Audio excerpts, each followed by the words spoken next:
buenas tardes y bienvenidos a esta segunda encuentra de Objetivo Local, un nuevo programa de Herrera Televisión, Grupo Comunica, que iniciaba su andadura recientemente con el objetivo de profundizar en la trayectoria vital y profesional de herrereños que han destacado en todos los ámbitos. Este es el caso de José Muñoz, propietario de Librería Acuario, un negocio que en este 2018 ha celebrado su 30 aniversario. Muy buenas tardes, José. Hola, buenas tardes. Y felicidades, porque Gracias. 30 años no se cumplen todos los días. Menos mal que no. 30 años son muchos años, muchos días. 30 años difundiendo cultura, José. Sí, bueno, ha sido una apuesta clara y concisa sobre con la cultura por bandera, y hemos tenido esos permanentes años de entrega al trabajo de la difusión de la cultura en diferentes facetas, sobre todo centrado en el libro. Y una labor totalmente vocacional. En tu caso, ¿en qué momento decidiste o sentiste que querías dedicarte a esto? Pues uno va descubriendo su vocación conforme va dando pequeños pasos en ese sentido, ¿no? Recuerdo que los veranos, largos veranos de niño, pasaba buena parte de la siesta leyendo cómics, leyendo tebeos, leyendo libros adaptados a la edad que uno tenía en aquellos tiempos, ¿no? Y la lectura siempre había sido para mí un entretenimiento. Conforme fui avanzando en edad, pues fui manteniendo ese buen hábito, porque eso, la lectura es un hábito. Si no se inicia como un hábito placentero, difícilmente se puede conseguir hacer, ¿no?, como hábito. Y yo lo conseguí hacer porque iba leyendo conforme iba avanzando en edad, con arreglo a la capacidad que iba despertando. Y un punto clave fue, recuerdo, porque eso a posteriori, muchos años después de tener la librería funcionando, un señor, un hombre que hizo conmigo el servicio militar en San Fernando, llegó aquí después de aquella época de no habernos visto más. Me dice: ahora entiendo por qué te parabas en todos los escaparates de la librería en San Fernando, o en Cádiz, cuando íbamos a Cádiz. Y entonces me dice, claro, al ver la librería él me dijo esa frase, por lo cual a mí se me encendió una bombillita en la cual yo no había reparado. Y dije, mira qué curioso, resulta que sí, que yo me paraba en todos los escaparates de toda la librería, ¿no? Por lo cual es un indicativo de lo que yo tendía, ¿no?, esa tendencia a que dejarme embelesar por los libros, ¿no?, en una librería. ¿Y alguna vez pensaste que llegarías hasta aquí? Pues 30 años, la verdad es que no lo he pensado. La meta nunca ha sido un objetivo, porque los años, hay etapas en tu vida en que el trabajo, la vida en sí, las circunstancias, lo que te rodea, eres consciente del paso de los años, y en otras no. Entonces hay momentos en que por alguna razón te paras un poco, reflexionas y tratas de recordar qué es lo que ocurrió de tal cosa y en qué fecha, ¿no? Y empiezas a darle para atrás a la moviola, y cuando te vas dando cuenta dices, oye, que han pasado 20 años de lo que yo estoy intentando recordar, ¿no? Y ahí en ese momento es cuando ese chip dices, oye, que han pasado 20 años, han pasado 25 años, han pasado 30 años, ¿no? Por lo cual eres un poco consciente del paso del tiempo. José, Librería Acuario abría sus puertas el lunes 17 de octubre de 1988. ¿Dónde exactamente? Porque evidentemente no siempre ha estado ubicada aquí, en calle Gutenberg, que por cierto el nombre ni escogido, ¿no? Sí, fue escogido por mí. ¿Ah, sí? Sí, fue escogido por mí. Sí, te explico un poco la trayectoria.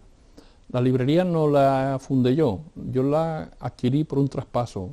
Un amigo, Manuel Domínguez, propietario del Bar Chocolate, le tocó la lotería, y con ese, o los ciegos, o no sé lo que le tocó, una participación en donde fuese. Un buen premio, vaya. Un premio.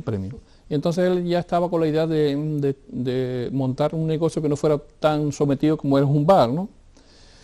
Y como tenía un espacio allí en su casa, en la parte de abajo, adaptó la trastienda del bar, o un espacio que tenía, no sé exactamente cómo fue la cosa, que montó la librería. Y la librería la cogió una hermana suya. Y al cabo del tiempo, a los 18 meses, me dijo, mira, yo me voy a dar el salto, me voy a América. ¿Tú quieres? Voy a hacer un traspaso de la librería. Bueno, este hombre montó la librería. Entonces hizo un traspaso y su hermana se quedó con el bar. No, su hermana se quedó con el bar. Y entonces él hizo un traspaso y empezó a preguntarle a los amigos y conocidos. Y me lo dijo a mí. Yo en ese tiempo estaba de comercial, recorriendo España vendiendo productos textiles. Y ante esa oferta, pues internamente dije, oye, pues sí, pues no estaría mal, porque ya llevaba muchos kilómetros hechos, el recorrido de España de arriba a abajo, de este a oeste, de norte a sur, y estaba recién casado, llevaba prácticamente 6 meses casado. Y dije, bueno, pues mira qué oportunidad. Así que fui, que le dije que sí, que me quedaba con el traspaso, nos quedamos con el sitio en la calle Cantarrana, donde hasta hace poco ha habido una lavandería. Y de ahí estuvimos 10 años. De ahí saltamos luego, perdón, 6. Y de ahí saltamos donde está hoy Hipertextil, que estuvimos 10 años. Y del 2004 hacia acá estamos aquí, en este local que adquirimos, hicimos la librería, compramos el terreno, hicimos la librería, y desde entonces llevamos aquí del 2004.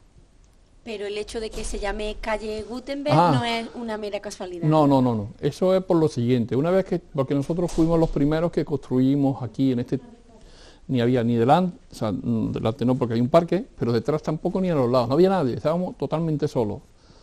Y en aquel tiempo estaban poniéndole nombres a las calles Donante de Órganos, Donante de Sangre, y claro, y esta calle no tiene nombre, porque era la primera parcela en este tramo de calle que se había construido. Alguien dijo, pues están buscando un nombre que ponerle que era víctima del terrorismo. Y dijo, Dios mío, como a esta calle le pongan víctima del terrorismo, vaya mala suerte. Entonces, como que eso a mí no me cuadraba. Poner una librería en la calle víctima del terrorismo, a mí me chirriaba. Entonces yo dije, pues yo tengo que hacer alguna cosa para proponer un nombre. Y dándole vueltas, pues dije, bueno, y un nombre que tenga que ver con la librería. Y dije, bueno, pues vámonos a la madre de la criatura, ¿no? Vámonos a Gutenberg, ¿no? El inventor de la imprenta. Y con ese nombre y con la historia que conocía yo de Gutenberg, hice un escrito que le presenté al ayuntamiento para que en pleno lo aprobase el pleno del ayuntamiento. Lo aprobaron por unanimidad y me confirmaron que sí, que esta calle se iba a llamar Gutenberg. En honor al inventor de la imprenta, Johann Gutenberg, un señor alemán que en 1455 inventó la imprenta. Un invento que revolucionó el mundo. Eso es, el Google de la época. Y José, ¿cómo recuerda los inicios? Ahora, 30 años después, que lo ve uno ya desde otra perspectiva, ¿cómo fue el empezar con tu propio negocio? Pues la verdad es que los inicios fueron bastante, con respecto a lo que hoy se dinamizan las cosas, fueron tranquilos. La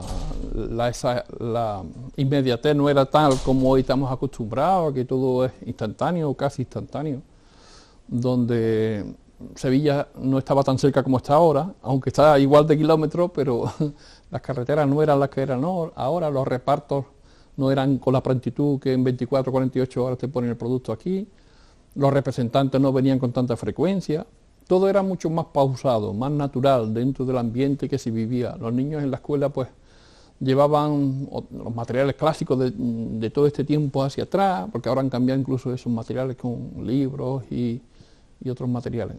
Por lo cual todo era más normal, dentro del concepto clásico del servicio que se nos pedía, ¿no?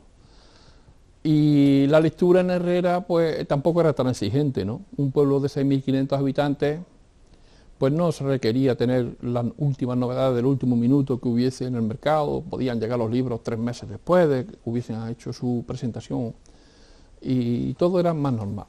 Y los inicios, pues lógicamente, entre que hicimos nos compramos la librería, coincidió que estuvimos haciendo obras, porque ya te dije, nos casamos 6 meses antes, pero llevábamos 2 años casados, 6 meses antes de que me hiciera con la propiedad de la librería, pero llevamos 2 años casados y vivía en Puente Genil, de Puente Genil me vine a vivir aquí, y coincidió que en ese momento que empezamos a construir la vivienda, se nos planteó lo de la librería. Por tanto, teníamos un gasto en ese momento doble, o sea, un gasto de hacer frente al pago de la librería y la construcción de la casa.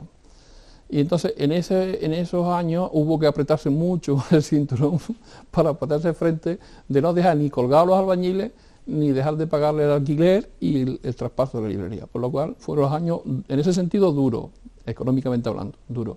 Porque una librería tampoco era un negocio realmente bollante, era una cosa... Arriesgada, claro. Sí, es un concepto económico muy limitado. O sea, no había ni grandes números ni grandes beneficios, todo era muy reducido.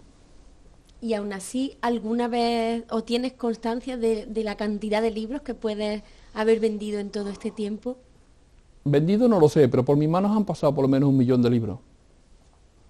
Vendido no lo sé porque no me he puesto a sumarlo, pero las proporciones que manejo, manejar 1 millón de libros seguro. Sí, sí. ¿Y cuántas Bastante. cosas habrán aprendido los herrereños gracias a ti y a ese 1 millón de libros? Seguramente habrá personas que gracias a la labor que le hemos servido cuando nos los han solicitado, por lo menos en la parte que ha habido, tú sabes que hay personas más reservadas y personas menos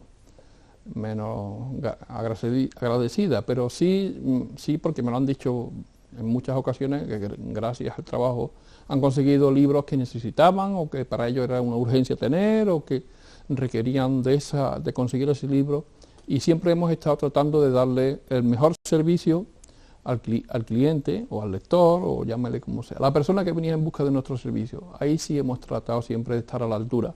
O sea, que el servicio ha estado, no ha medido la rentabilidad económica. Siempre está el servicio y lo que aquello genere, pues bien. Y si no genera nada, o incluso genera pérdidas, que también se ha dado el caso, pues también había que admitirlo. Sí. Ellos o nosotros hemos aprendido gracias a ti, a todos esos libros que han llegado a nuestras manos, pero yo creo que tú también has aprendido mucho de los lectores, de todas las personas que pasan por aquí, y de hecho pues posees información valiosa, ¿no?, acerca de los gustos, las inquietudes, las preferencias de cada uno de nosotros. Pues sí, claro, lógicamente cuando uno interactúa con el medio, pues el medio te da una capacidad, una capacitación, y uno pues tiene que estar en cierto modo siempre abierto a las orientaciones que te da el cliente o que tú consideras que es beneficioso para mejorar lo que estás haciendo o innovar, o siempre captar la necesidad de las personas, y las personas pues vienen y te dicen, pues mira, me gusta este tipo de libros y tal, y procura siempre darle el mayor apoyo profesional posible, ¿no? Y eso es, con los años, lógicamente, una experiencia que sí, que se da, y luego a la hora de elegir libros y de ofrecerlos y de tal, pues ayuda mucho conocer el ambiente donde tú te mueves, y la psicología y las necesidades o los gustos de las personas. Eso sí. ¿Y son los herrereños buenos lectores? Pues los herrereños son buenos lectores. Tengo ahí en esa respuesta un sabor agridulce. O sea, por un lado, tengo que decir que sí, que son buenos lectores, pero por otro lado veo que no hay el interés que podía haber, porque tenemos buenas infraestructuras en el pueblo, me refiero en este caso a la biblioteca, hay incentivos también para que la lectura se mantenga, pero no veo yo, no está proporcionado el interés por la lectura por lo que se ofrece, ¿no? ¿Por qué? Pues quizás porque hoy día la juventud tenga mucho tiempo, o no, al revés, el tiempo es el mismo, pero sí un abanico muy amplio de donde dedicar o poner atención a lo que se le reclama. Y intuyo que lo que quiero decir es que las nuevas tecnologías hacen que te reclame el teléfono con un YouTube por aquí, con cualquier cosa de las que en una pantalla de teléfono móvil, hoy día ya todo está en el teléfono móvil, te pueda reclamar, y desde mensajes, audiciones, WhatsApp. Entonces todo ese espacio de tiempo que se come, el tiempo que tú dispones para atender, lógicamente se van comprimiendo muchas otras aficiones, ¿no? Y la lectura, ocurre que la lectura requiere un esfuerzo, y el esfuerzo mental que requiere la lectura es incompatible con otro tipo de actividades. Por ejemplo, se ha demostrado, y un pedagogo brasileño ha llevado a diferentes conferencias a nivel mundial diciendo que él ha demostrado en un estudio científico junto con otros catedráticos e investigadores, que cuando un niño pequeñito que se está formando los reflejos condicionados a los impulsos electromagnéticos que incluyen imagen y sonido, en un niño con los dibujos animados tipo Bob Esponja y esos dibujos animados que hacen que la velocidad de imagen y sonido tiene una frecuencia muy elevada, el niño se acostumbra a esos estímulos nerviosos. Me refiero a lo que le entra por el ojo y por el oído. Eso genera una excitación mental. Eso es incompatible con la lectura. Ese niño que se fragua en esos años tan tiernos a ese nivel de excitación nerviosa va incompatible con la lectura. Ese niño no es capaz de bajar la frecuencia que se requiere para sentarse delante de un texto. Esa frecuencia que el cerebro debe de coger para interpretar aquello, el niño no es incompatible. Sí, imagino que disminuye su capacidad de atención, concentración, ¿no? Exacto. Y sobre todo porque el esfuerzo mental, que en este caso es al revés, en este caso es reducir los impulsos nerviosos y eléctricos que el cerebro necesita, pero no elevarlo, sino al contrario, calmar, hasta llegar a decir, ahora tengo la suficiente sintonía conmigo mismo y con mi estado nervioso como para poder leer aquello. Tú ponte nervioso e intenta leer, ¿verdad qué ocurre? ¿Que no, no, de hecho hay épocas en las que uno no se concentra, ¿no? Exactamente. Entonces, eso está ocurriendo hoy día en los niños que están teniendo esos impulsos, esos bombardeos continuos. Llegan a la escuela y los profesores los catalogan desde niños con problemas de concentración, déficit de atención, hiperactivos, y vienen muchos provocados por esa situación de esos años de formación. Pues más adelante hablaremos de la influencia de las tecnologías en nuestra vida, pero volviendo a los hábitos de los lectores herrereños, en todo este tiempo, en lo que tú has podido observar, ¿cuáles son en general? Porque evidentemente para gustos colores, en general, ¿cuáles son las preferencias de los herrereños? ¿Qué tipo de libros se demandan?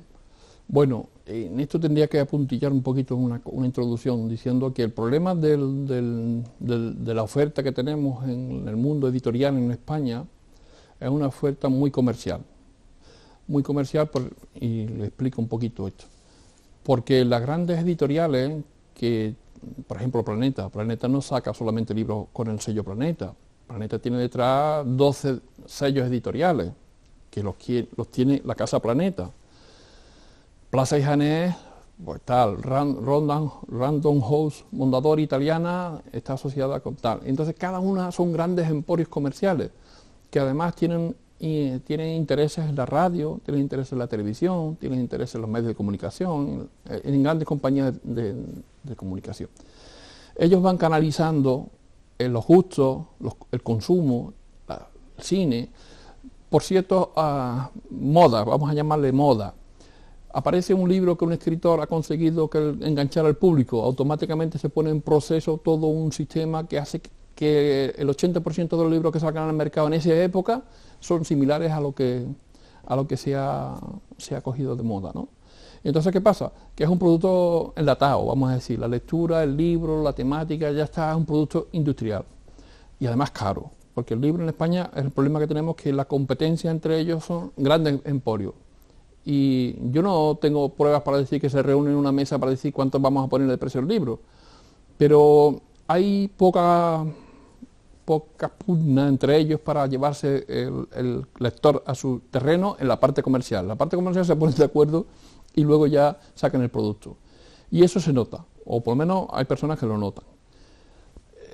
Con esto de las nuevas tecnologías está rompiendo ese bloqueo monolítico, pero ¿qué ocurre? Que el problema está en que el señor que se pone a escribir un libro, que tiene acceso a las nuevas tecnologías, él dice, yo no necesito intermediarios. Yo tengo una página web, hay un señor que a mí me paga a través de una compra directa, yo recibo el dinero de lo que yo estoy elaborando, él se lo descarga en su sistema, sea un ordenador, sea un teléfono, sea una tablet, y yo al librero no lo necesito. No necesito intermediarios. Yo a través de estos sistemas tecnológicos consigo llegar al consumidor final. Entonces, se ha roto la competencia monolítica a favor de un traspaso de productos que elaboro con consumidor final. el del medio lo eliminamos. Y eso está ocurriendo. Sí, y además, como tú bien decías, se dirigen ya directamente a los gustos Sí, que ellos mismos marcan, ¿no? exacto. Marcan la tendencia y lo que debemos leer en cada momento, por así decirlo. Exactamente, exactamente. Yo me encuentro cada día más personas que te dicen, mire, y este libro te da un título y te da un autor. Tienes que recurrir a tus herramientas para localizar el libro y cuando llegas al autor te pones en contacto con él. Y la frase, no, mire usted, lo siento mucho, yo soy autor-editor y mis libros no se venden en librería.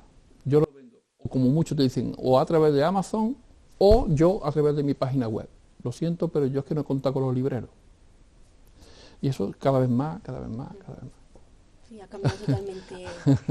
Ha cambiado el chip, exactamente. Pero José, volviendo a los gustos, las preferencias de los lectores, bueno, imagino que por lo que comentas, pues en Herrera Bueno, responden a la tendencia actual. Sí, en Herrera veo, observo, compruebo que gusta la novela histórica bastante con respecto a otro tipo de lectura. La novela histórica es lo que yo veo que más se interesa. Y luego, también porque, bueno, se ha marcado también esa tendencia desde las editoriales porque ya desde hace algunos años, desde el Código Da Vinci prácticamente, han bombardeado con este tipo de... Exactamente. De luego está el fenómeno de la famosa señora que escribió, se me ha ido el nombre, ahora seguramente tú te acuerdas, el diario de Grey, ¿no? No, de Grey, no, de esta señora que escribió un libro que muchas mujeres... 50 sombras de Grey, se me ha ido el nombre. Eso también es un fenómeno exponencial, es muy curioso, eso es una cosa que dice uno, ¿y cómo puede ser que esto tenga tanto tirón, no? Si esto no tiene, literalmente no tiene nada, no aporta nada, un calentón y ya está, pero ese calentón ¿vende? Lo ha buscado mucha gente y a raíz de eso han salido montones. Pero para que tú veas cómo es la cosa, ¿no? O sea, el efecto llamada se produce y a raíz de ahí ya van todos a querer colocar su producto en ese ámbito. Y a mí eso me da mucho coraje, personalmente. Porque tú, ¿qué libros prefieres? Por ejemplo, actualmente, ¿qué libro estás leyendo? ¿Qué tipo de lecturas son las que te gustan? Bueno, yo, como aquí tú sabes, pues tenemos un club de lectura. Aquí en un club de lectura asisten una media de 15 personas. Somos 25, pero entre los que faltan unos y tal, como es... se da la circunstancia que las componentes al final siempre más o menos estamos entre 12 y 15 personas. Somos adultos la mayoría, o sea, quiero decir que somos adultos en diferentes escalas de edades y siempre nos reunimos un sábado al mes para hablar sobre un libro que hemos leído previamente durante ese mes en casa. Y ahí esa lectura se elige porque cada uno en el último momento decimos lectura que proponen cada quien para el siguiente mes. Entonces, pues cada uno dice, yo propongo tal, yo voy tomando, yo hago de secretario, porque nos reunimos aquí en la librería.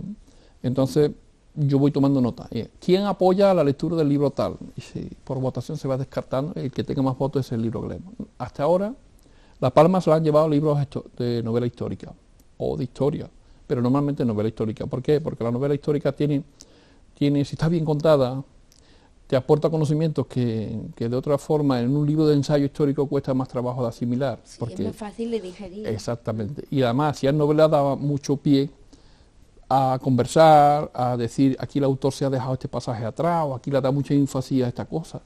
Eso es lo que yo más leo en los libros. O sea, leo lógicamente los libros de club de lectura. Pero por otro lado, yo me gusta mucho la investigación histórica. Y lo que hago es que por mi cuenta llevo varios años investigando cosas sobre el descubrimiento de América y en eso se me va la mayor parte del tiempo. Ese es uno de tus temas. Ese es mi tema preferido, sobre todo el principio, el descubrimiento de América desde su principio, el siglo de Colón y sus descendientes. Y José, ahora que hacías referencia al club de lectura, sí, mucho más allá de la labor o del interés puramente comercial, Librería Acuario defiende y mantiene desde sus inicios un principio mucho más profundo acerca del valor de los libros como vehículo de difusión de cultura, de educación, y de hecho, bueno, pues a raíz de ese principio parten o han partido a lo largo de estos 30 años muchísimas propuestas, que tanto en las que has colaborado como iniciativas que directamente habéis impulsado desde la librería, proyectos de todo tipo, como revistas, actividades para el fomento de la lectura, campañas de reciclaje, campañas solidarias de material escolar. Sí. Vamos, todo eso demuestra que tu interés por la sociedad, por la importancia de la lectura, va mucho más allá de la simple venta, ¿no? Sí, exactamente. O sea que a mí, lógicamente, yo tengo que tratar de que esto que hago mantenga a mi familia, ¿no? Porque uno puede, en un momento dado, asumir que tiene una pérdida y tal, pero lo que no puede estar funcionando, perdiendo, ¿no? Entonces, en esa ambivalencia de dar un buen servicio, pero que sea rentable, yo te he dicho al principio que el servicio va por delante. Entonces, gracias al buen hacer, el apoyo de mi esposa, de mi hijo, y el saber dar un buen servicio ha sido rentable. Pero no es porque yo he traído un producto estrella y me he puesto a promocionarlo como si fuese un pelotazo como el editor que busca, sino que por el servicio propio es el que me ha hecho que esto funcione. Y además, tratando siempre de innovar. Por ejemplo, esa campaña de reciclaje que yo recuerdo haber puesto en marcha en 2 o 3 cursos, el año 97, 95, 96, 97, 98, eso venía dado porque yo fui, junto con otros compañeros y miembros de la Fundación Gran Fraternidad Universal, fuimos al Centro Nacional de Educación Medioambiental del Ministerio de Medio Ambiente, que está en Balsaín, Segovia. Nos invitaron a miembros de la Fundación a que fuésemos a participar en 3 años consecutivos, entre ellos uno de ellos internacional, un encuentro internacional que lo amparaba la UNESCO, sobre cómo hacer proyectos de educación medioambiental. Y de ese proyecto, de esos encuentros con gente de colegios y demás sitios, de demás países, me propuse aplicarlo aquí a la librería de promocionar los productos reciclados, escolares.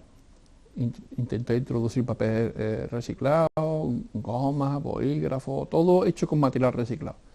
Y en esa campaña, pues, la verdad que no triunfamos comercialmente porque los productos en aquel tiempo reciclados eran caros, porque la gente cuando compraba un papel reciclado y le costaba lo mismo que un papel normal, decía, hombre, pero esto tendría que ser más barato. Y eso le echaba para atrás. Y entonces no era un producto bien establecido, porque era caro. Pero bueno, esa, la satisfacción de llevar adelante esas ideas internamente me gustaba, ¿no? Luego, de ahí nació, de esa idea, de esa experiencia, de ese contacto, nació proponerle al colegio, que yo en aquel tiempo estaba en el comité ambiental del colegio, no, el comité ambiental fue después. Yo estaba en el AMPA del colegio, quiero decir, en el AMPA. Y hablamos con la dirección del colegio para ofrecerle ese proyecto de ecoescuela que en el colegio existe, que en el encuentro internacional una fundación holandesa, que es la que le da categoría a las playas españolas con la bandera azul. Eso parte de una iniciativa de una fundación holandesa. Nos propusieron que en España iban a tratar de introducir un proyecto que llamaban ecoescuela y que estaban haciendo una especie de tanteo con varios centros a nivel nacional, y yo toda la información la recogí y me la traje y fui a hablar con el colegio. El colegio me dijo que bueno, que a ellos sí les podía ser interesante, pero que no sabían de la historia de qué iba. Entonces fui a hablar a Sevilla, a la Delegación de Medio Ambiente, y me encontré un señor que era de aquí, que precisamente yo me sonaba su cara, pero no sabía quién era. Y era un tal, se llamaba Joaquín Aljona, creo que se llamaba. Y yo le dije, yo te conozco de algo. Y dice, yo también, y a ti de algo. Y resulta que era el hombre de Herrera, familia de los Arjonas de aquí. Y me dijo, siempre, claro, yo soy de Herrera, mi padre llevaba al casino y tal y cual. Y ahí fue que hicimos ese contacto tan grato, ¿no? Y yo le dije, mira, pues vengo con esto. Y dice, pues me acaba de llegar este sobre de la Fundación esta holandesa a través del Ministerio de Cultura. Dice, pues en Herrera lo podemos poner en marcha, siempre y cuando el colegio lo admita. Entonces fui corriendo para atrás, le dije a Francisco Manuel, mira, este proyecto a Mari Carmen Martínez acaba de llegar a la Junta y me han dicho que si aquí lo solicitamos y tal. Y fue así como nació el proyecto de ecoescuela en Herrera. Y se mantiene. Se mantiene, además con muy buenos resultados y además muy interesante.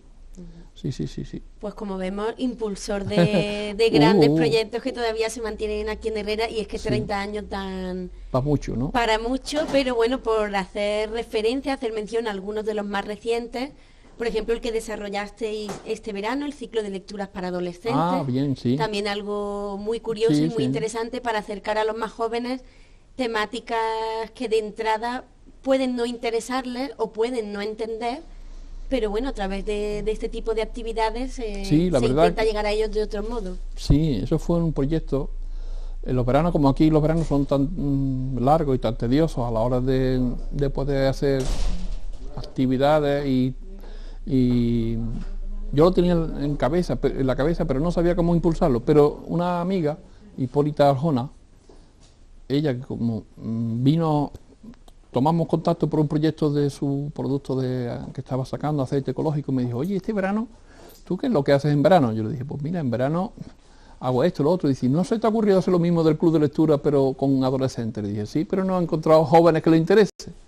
Entonces me han dicho, bueno, si yo te busco los jóvenes, lo podemos hacer. Le dije que sí. Digo, si tú me traes jóvenes, lo ponemos en marcha. Entonces nos sentamos ahí, empezamos a darle forma y decidimos un viernes de cada semana elegir un tema y traer una persona que hablara de ese tema, un profesor o un especialista en algo, ¿no? Y elegimos 4 o 5 temáticas. Y en base a esa temática un libro, y de ese libro es con lo que se hizo cada semana una presentación. Por ejemplo, Zoltán habló de la historia de la música, hizo una presentación aquí. Sí, se habló de arquitectura. De arquitectura, que un compañero, el compañero de Hipólita es arquitecto y habló sobre la historia de la arquitectura. También se habló sobre la historia de la Guerra de las Galaxias, un chico que era un friki trajo sus maquetas y explicó. Y así me dijo, de pintura estuvo aquí Marco, hablando sobre la historia del arte. En fin, la verdad que era muy, muy ilustrativo y los muchachos aprendieron bastante y todos aprendimos, ¿no? Así que eso fue una iniciativa que internamente me gustó mucho. Pues José, hablando de jóvenes, me gustaría que viéramos ahora un vídeo que habla un poco de cómo ha cambiado la tecnología, su forma de ver y de entender también la literatura, los grandes clásicos. Un vídeo que, por cierto, te invito para que lo lleves también al club de lectura y reflexionéis ¿Está bien? sobre él. Si te parece, lo vemos Claro y ahora que sí, claro que sí, comentamos. claro que sí. No hace mucho le contaba a mi hija, tengo una hija que tiene 11 años, pero cuando tenía 6 o 7 todavía le contaba cuentos infantiles. Y un día le conté por primera vez el cuento de Hansel y Gretel, y en el momento que los hermanitos se pierden en el bosque y empieza a anochecer, en ese punto cúlmine de la trama, que yo se lo contaba con la voz muy, muy seria para que se asustara un poco, mi hija, en vez de asustarse, me dijo que lo llamen al papá por el celular. Y yo pensé entonces, recién entonces, por primera vez, que mi hija no sabe que hubo una vida antes de la telefonía inalámbrica. Y descubrí también qué espantosa resultaría la literatura, la clásica, si el teléfono móvil hubiera existido siempre. Pensemos, por ejemplo, en cualquier historia clásica, la que se les ocurra. Blancanieves, Caperucita, Pinocho, El viejo y el mar, Macbeth, La familia de Pascual Duarte, cualquiera. Y pongamos un teléfono móvil en el bolsillo del protagonista. ¿Funciona la trama? ¿Funciona la trama ahora que los personajes pueden llamarse desde cualquier lado? No importa qué historia hayamos elegido, la trama no funciona un carajo en ninguna. Con un teléfono en las manos, por ejemplo, Penélope ya no espera con incertidumbre a que el guerrero Ulises regrese del combate. Con un móvil en la canasta, Caperucita alerta a la abuela a tiempo y la llegada del leñador no es necesaria nunca. Con un telefonito, el coronel sí tiene quien le escriba, por lo menos algún mensaje de texto, aunque sea spam. Y Tom Sawyer no se pierde en el Mississippi gracias al servicio de localización de personas de Movistar. Y el chanchito de la casa de madera le avisa a su hermano que el lobo ya está yendo para ahí. y Gepetto recibe una alerta de la escuela avisando que Pinocho no llegó por la mañana. Un enorme porcentaje de las historias escritas tuvieron como principal fuente de conflicto la distancia, el desencuentro y la incomunicación. Existen los cuentos clásicos gracias a la ausencia de telefonía móvil. Ninguna historia de amor, por ejemplo, habría sido trágica o complicada si los amantes esquivos hubieran tenido un teléfono en el bolsillo. La historia más romántica, la más romántica por excelencia. Pensemos en Romeo y Julieta.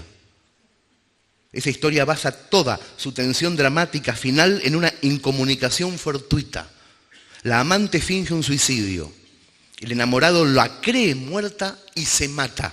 Y entonces ella, al despertar, se suicida de verdad. Perdón el spoiler. Ahora, si Julieta hubiera tenido teléfono móvil, le habría escrito un mensajito de texto a Romeo en el capítulo 6. No me hago la muerta. No estoy muerta, no te preocupes, no hagas boludeces. Beso. Nos vemos en Verona. Todas las historias fracasan si le ponemos teléfono móvil. Todas esas películas donde el chico corre como loco por la ciudad al aeropuerto. Nunca hay taxis. Para que ella no suba al avión, ahora se solucionan con un WhatsApp. Y me pregunto muy en serio, ¿no estará pasando lo mismo con la vida real? ¿No estaremos privándonos de aventuras novelescas por culpa de la conexión permanente? ¿Alguno de nosotros alguna vez correrá desesperado al aeropuerto para decirle a la mujer que ama que no suba ese avión? ¿Que la vida es acá y es ahora? Yo creo que no. Yo creo que le enviaremos un mensaje de texto lastimoso desde el sofá mientras juega Racing con Independiente. ¿Para qué hacer el esfuerzo de vivir al borde de la incertidumbre, al borde de la aventura, si algo siempre nos va a interrumpir? Una llamada a tiempo, un mensaje binario, una alarma. Nuestro cielo ya está infectado de señales y de secretos, de todos nuestros secretos. Cuidado que el duque está yendo ahí para matarte. Ojo que la manzana está envenenada. No vuelvo esta noche a casa porque he bebido. Si le das un beso a la muchacha se despierta y te ama. Papá, venía a buscarnos que unos pájaros se comieron las migas de pan. Nuestras tramas están perdiendo el brillo, las escritas, las vividas, incluso las imaginadas, porque nos estamos convirtiendo en héroes perezosos.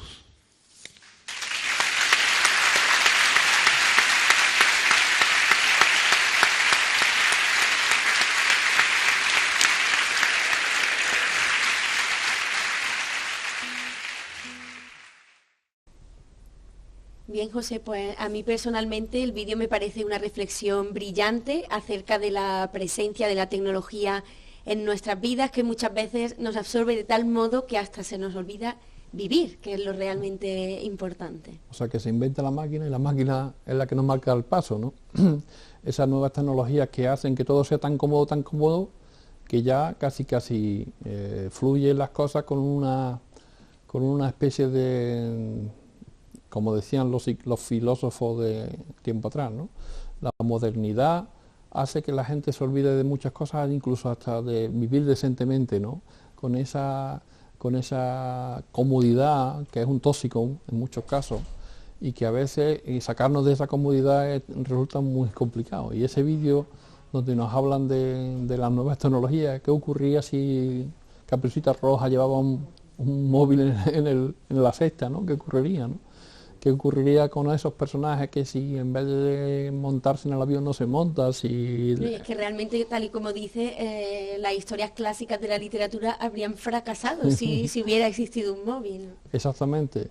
Yo creo que la tecnología bien usada y bien aplicada da un resultado buenísimo. El problema es el sobreabuso o el mal uso de esas tecnologías que hace que el hombre pues se convierta en dependiente de aquello, ¿no? O sea, la tecnología está, yo entiendo que, por ejemplo, esto de la telefonía móvil podría ser una tecnología militar, seguramente nació de una tecnología militar, para poder en un momento dado evitar un riesgo atravesando un campo de fuego, ¿no? De fuego me refiero a fuego militar, ¿no?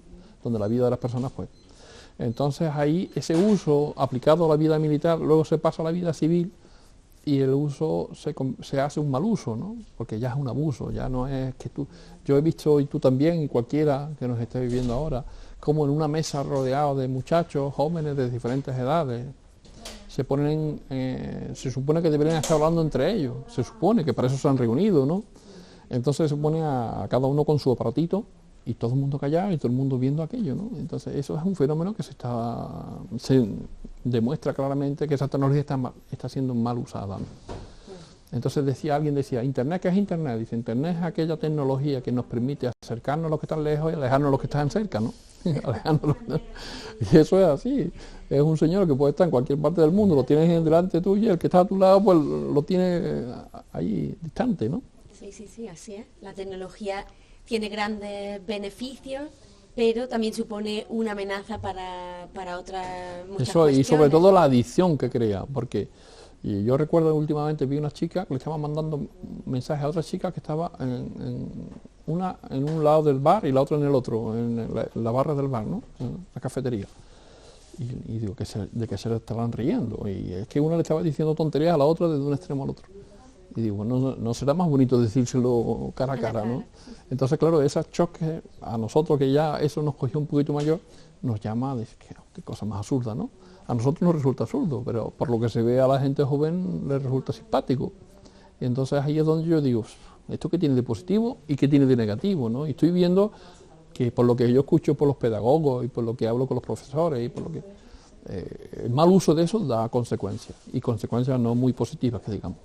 Y en el mundo de la editorial, el mundo de la lectura, tiene también su parte buena y su parte mala, ¿no? Su parte buena porque tiene grandes beneficios, ya que en un dispositivo de un tamaño reducido, con poco peso, pues la gente puede llevar encima libros tan voluminosos como El Quijote, por ejemplo, pero evidentemente también es una amenaza para el sector y también para los románticos, que todavía seguimos prefiriendo la calidez, el tacto del papel, ¿no? Antes que el frío de una pantalla. Sí, pero fíjate tú cómo los editores, ante el problema este que estamos hablando de que los niños sienten repelú a la hora de ver un texto, si tú coges los libros que tú estudiaste en primaria y los comparas con la densidad de letras de aquellos con los que leen ahora, verás que hay mucho, la letra ha sido sustituida por imágenes. Y si para cómo coges los de tu padre, y eso ya dice, y el nivel ha bajado muchísimo, el nivel ha bajado mucho, en el sentido de que hace generaciones anteriores a la mía, yo recuerdo que estudiaban latín, griego, unos libracos así de gordos, una cantidad de hojas llenas de letras, imágenes muy poquitas.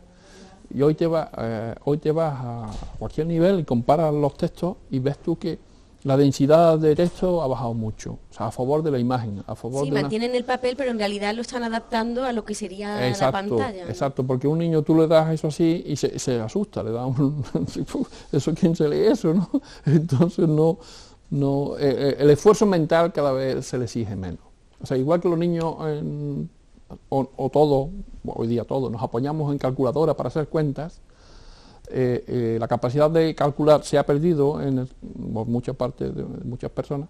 Por lo mismo está pasando con las fuentes de información. Las fuentes de información están, se asegura de que estén, pero la persona lo único que tiene que tratar de intuir dónde está para darle y llegar a la fuente. Pero tú le quitas la fuente y le preguntas sobre algo y la persona dice, no tiene idea. A mí me decía un profesional, te digo un ejemplo muy curioso. Un profesional comercial, un vendedor de libros, que me visita. Y me dice, José, yo ahora soy menos profesional que cuando empecé contigo. Digo, ¿y eso a qué se debe después de los años que lleva? Me dice, porque yo antes me preocupaba de saber qué opinaba el crítico del periódico, de sesión de libros del periódico tal, del periódico cual. ¿Qué contenía el libro tal? ¿Cuál era el primer libro que marcaba tendencias de tal? qué opinión tenía el escritor tal de tal obra. Todo eso lo manejaba yo. Dice, pero hoy día con este artefacto, una tablet. Dice, yo muy tranquilo. Yo me descargan todos los días, llego a mi casa, descargo las novedades y yo sé que ahí está todo. Tú me preguntas algo, un momentito. Dice, casi no tengo ni que hablar, te lo doy a ti para que tú lo veas. O sea que yo estoy cada vez más tonto. Sí, no se almacena ya ni en el cerebro, ¿no? Exactamente. Yo soy un mono amaestrado, me decía el hombre. Yo soy un mono amaestrado. Tú me preguntas algo, que me quites la tablet y me dejas tonto. No sé responder. Esa es la dependencia peligrosa de la máquina. Y por todo ello, ¿tú crees que porque el papel te hace un zombie? Sí, sí, sí.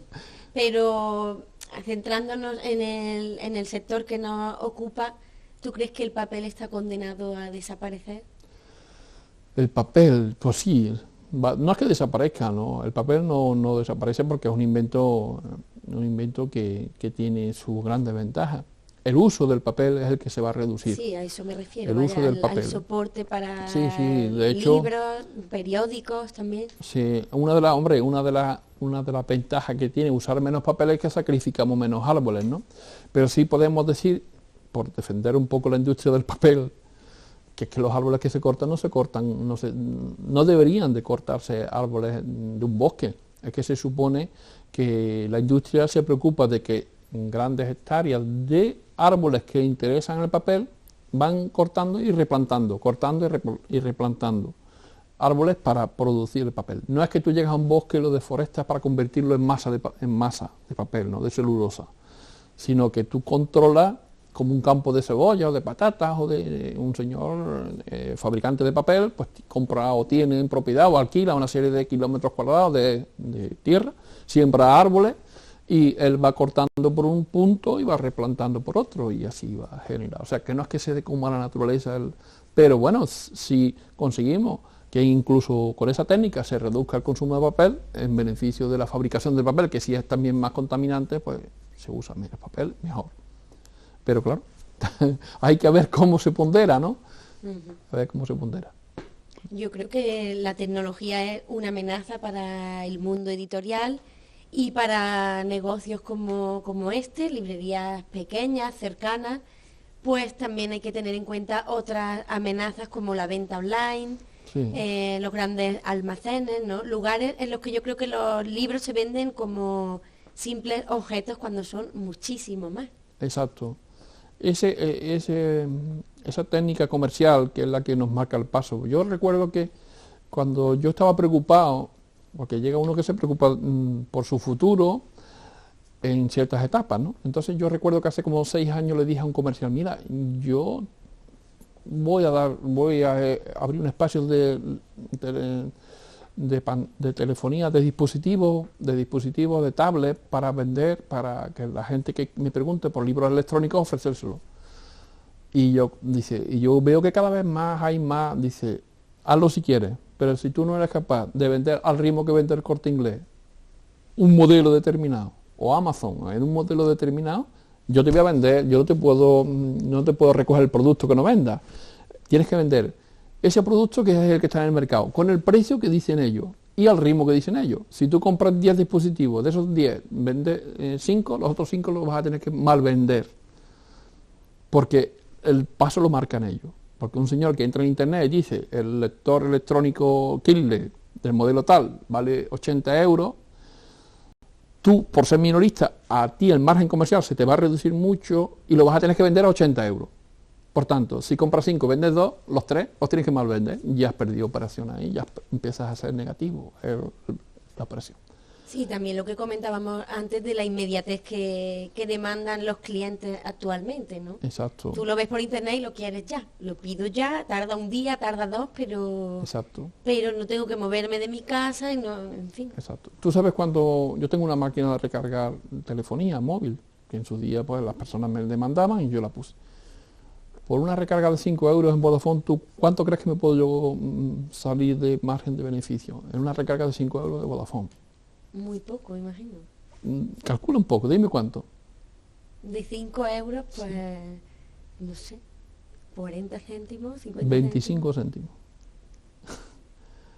¿Te has dado cuenta con los sistemas electrónicos y de esta naturaleza juegan con la inmediatez, con la tecnología y tal, pero tú te quedas, y si es una descarga de un libro, pues por ahí andan los márgenes, o sea que es una cosa que es muy curioso, te da una ventaja en tecnología, pero te reduce tu margen de trabajo. ¿Por qué? Porque llega un momento en que dice, pero bueno, si usted no hace falta aquí, hombre, quítese usted, déjeme usted que yo trabaje con el cliente final, ¿no? Y esa imagen del librero de que da un servicio, eso está así como te he dicho antes, no quiero repetirlo, pero es así. Y ahora que decías lo de los móviles, recuerdo también, bueno, cuando todos teníamos que recargar, algo que ya ha cambiado también Exacto. por completo. Y bueno, lo más curioso de todo es, como hacía referencia el vídeo también, el hecho de que los niños no imaginen ya un mundo, una vida, historias sin la presencia de un móvil. Si tú quieres crear el día que celebran los ingleses, el día del terror Halloween. Halloween. Si quieres ver un día de Halloween a los jóvenes, córtale un satélite para que no le llegue la señal. Verás tú que en media hora empiezan a tener impulso de miedo. Porque es así, ¿verdad? O sea, llega un momento... Yo cuando hablo con personas mayores de otra generación que ha vivido las consecuencias de la guerra, me dice, en la época de la guerra los jóvenes lo pasábamos mal, ¿no? Porque había una ansiedad que cubrir y un esfuerzo que hacer en las edades que no corresponden, que había que trabajar con 8 años, con 9, con 10. Y los niños, pues lógicamente, asumían responsabilidades que por su edad no le correspondía, pero la situación que le había llevado las tragedias de las guerras y de las situaciones de penuria, tú hoy, esa misma situación de dificultad, las consigues nada más que quitándole el móvil a la gente me refiero a los jóvenes. O sea, los dejas inútiles, dices tú, esta gente, ¿para qué? ¿Cómo se reestructura su cerebro en un momento dado donde haya un problema de apagón o de lo que sea? Porque es curioso, ¿eh? Cómo la máquina y la tecnología te hace tonto, ¿no? Hawking, el famoso señor inglés, decía, el problema de la inteligencia artificial no está en que aporte ventaja, sino que los robots que se fabrican tengan una capacidad de inteligencia superior a la media. Entonces entonces la máquina te va a condicionar a ti. Y espero que eso tenga sus controles, porque imagínate tú una máquina que programe y sea capaz de estar por encima de tu capacidad, ¿no? O sea, ya hay muchas películas que hay sobre el tema, pero que eso es una realidad, ¿no? No, y además que esto va evolucionando a pasos agigantados, vamos. Eso es la gran enfermedad que dice el Organismo Internacional de la Salud, la Organización Mundial de la Salud, decía que se prevé que para el siglo XXI la gran pandemia o gran enfermedad que están ya tratando de buscarle cómo afrontar es los trastornos mentales. Los trastornos mentales en el siglo XXI van a ser el caballo de batalla de todas las enfermedades. ¿Por qué? Porque estas tecnologías hacen que tengas esas sensaciones de agobios y de angustias y de nerviosismo. De dependencia. Y de dependencia. Y eso no se asume, no lo asumimos todos de la misma forma. Y hay muchos jóvenes o muchas personas que están adictos a eso y no se dan cuenta, como el que se hace adicto al tabaco, al alcohol, a los juegos. Son dependencias difíciles luego de erradicar y que dejan consecuencias.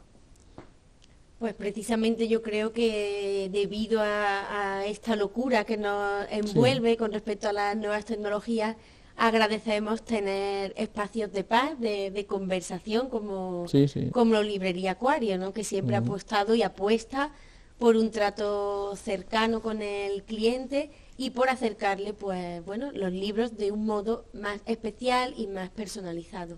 Sí, la parte humana es la que nosotros siempre le damos valor. Hay por ahí una frase que en algún pueblo he visto por la sierra de Cádiz, aquí se vive, esto es lento, ¿no? ¿Cómo se llama? Es una frase que recoge la vida lenta, que se premia por la vida lenta, ¿no? ¿Cómo se llama? Es que no recuerdo la frase, pero es un elogio a la vida lenta, ¿no? Aparece normalmente con un caracol o con una tortuga, y es una expresión en inglés. Yo es que estudié francés, no estudié inglés. Entonces, pues esa cosa de la vida lenta, la vida reposada, tranquila, sin despreciar las nuevas tecnologías, pero tampoco sean retadistas, ¿no? Pues aquí procuramos eso, atender a la persona dentro de las características que es la buena conversación, o el buen trato, o y de ahí surge pues este trabajo que venimos tratando de hacer. Quiero más adelante hacer un todos los viernes, y mantener esa experiencia de los niños, una tertulia tipo café literario, una vez a la semana, lo más lógico que sea un viernes, para que toda persona que quiera, de tal hora a tal hora, pueda venir aquí, nos tomamos un café y hablamos de lo que surja, ¿no? Eso lo quiero hacer, sí, y voy a ver si tiene éxito. Yo pienso que sí, que al que le guste comunicar, hablar, escuchar, puede encontrar un ambiente, un foro donde se pueda hablar de muchas cosas. Yo creo que precisamente ese buen hacer, esa ganas siempre de acercarte a las personas es quizá la clave del éxito de Librería Acuario y la responsable de que pueda celebrar estos 30 años. Sí, pues sí, yo creo que la tecnología no nos va a echar al suelo, por lo menos en la parte que uno pueda. Yo estoy desfasado, ¿no? Yo tengo una página en Facebook, no lo pongo al día, entro cuando me acuerdo. Luego tengo un dominio en internet, compré un dominio www.libreriaacuario.es, creo que es. Me lo quitó los mexicanos porque no me acordé de renovarlo en su momento. Tengo uno parecido, pero está en construcción. Pone, esta página web está en construcción. Lleva en construcción 20 años, o 10 años, o 5 años. Yo sé que pago todos los años mi derecho de dominio, pero aquello está como una catedral construyéndose, pero nunca lo construyo. Pero bueno, ahí está. Hay que saber aprovechar también las ventajas que nos ofrecen las nuevas tecnologías, pero también yo creo que hay que ser fiel a los principios de uno. Además, tú eres un hombre de principios, comprometido con la sociedad, con el pueblo de Bueno, mis Herrera. contradicciones también están, ¿eh? Así que bueno, muy bien. Pues me agrada que tú también tengas cierta afinidad por el mundo del libro tal como lo conocemos y por la cultura, ¿no? Porque tu trabajo también tiene mucho que ver con la comunicación en el sentido cultural, ¿no? Que no sean todo malas noticias ni cosas desagradables, ¿no? O sea, que también este espacio que nos brinda la tecnología de compartir con las personas, tu trabajo también es interesante, ¿no? De comunicadora. Sí, y ayudamos también a difundir, al igual que los libros, solo que en otro soporte. En otro soporte. Perfecto. Pues José, muchísimas gracias por atendernos y felicidades por estos 30 años, por tu entrega y bueno, simplemente pues desearte que cumplas muchísimos más. No, yo con que me den 14, 15 más tengo suficiente. Espero, no sé si podré mantener el ritmo que llevo, pero vamos, del libro es difícil que me despegue. En tal caso, si tuviese que hacer un giro, me pondría de librería de segunda mano, que podría ser interesante. Pero bueno, eso es una teorización, no lo sé, porque uno no sabe cómo van a surgir las cosas. Pero vamos, seguro que al lado del libro estaré. Y luego eso, invitar a todas aquellas personas que quieran compartir con nosotros estas inquietudes, sea en el club de lectura, sea en las tertulias literarias que vamos a poner en marcha, sea para el verano con jóvenes con respecto a lo que hemos hablado de temas que tengan que ver con el mundo de la cultura para ayudar e incentivar a los jóvenes, sea con proyectos medioambientales, en fin, todo lo que las personas quieran compartir, venir aquí, por ahora tenemos siempre esa capacidad de querer compartir y estar al lado de gente que le interesa el mundo de la cultura. Así que bueno, pues muchas gracias por por brindarme esta oportunidad que no es fácil tampoco que en un pueblo te digan, oye, que queremos hacerte una entrevista, que tienes 30 años de librero, que tendrás cosas que decir y tal. Bueno, y a mí que me gusta también que me pregunten. Pues, y además que siempre colaboras con Herrera Televisión, Grupo Comunica, que no es la primera vez que te pones delante de nuestras cámaras. Eso es, a mí no me asusta la cámara, me asusta que diga tonterías, que empiece a decir tonterías, que también nos puede decir en cualquier momento, pero bueno, es una cosa que, bueno, yo me gusta, soy dicharachero, dentro de la seriedad me gusta también un poquito de expansión, ¿no? Diciendo tonterías y tal, pero bueno, yo creo que eso también se necesita, ¿no? No se puede estar uno aquí acartonado, ¿no? Desde luego. Pues muchísimas gracias, José, y felicidades de nuevo por haber sobrevivido a una sociedad cada vez más difícil. Más compleja. Más compleja, muy bien. Pues muchas gracias a todos. Muchísimas gracias. Y gracias también a todos nuestros telespectadores por acompañarnos un día más. Volveremos próximamente con nuevas historias de todos estos herrereños que tienen mucho que contar.